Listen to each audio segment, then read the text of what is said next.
i pre nego što je donet novi zakon, promenjen je pravilnik o podeli motornih vozila i tehničkim uslovima i definisano je da električni bicikli spadaju u grupu vozila K3.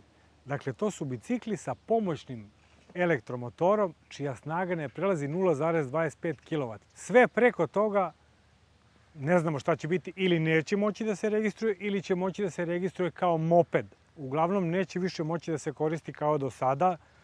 Sad, kad će to početi da kontrolišu, to ne možemo da kažemo, to ne znamo. To će, verujem, obradovati mnoge vozače kojima smetaju oni dostavljači koji se voze na onim biciklima koji su u stvari mopedi jer imaju gas. Oni praktično više neće biti legalni. Ili će morati da se registruju kao mopedi, a ako su mopedi, onaj ko upravlja takvim vozilom mora da ima AM kategoriju, mora da ima kacigu, mora da ima pokazivače pravca, svetla i tako dalje.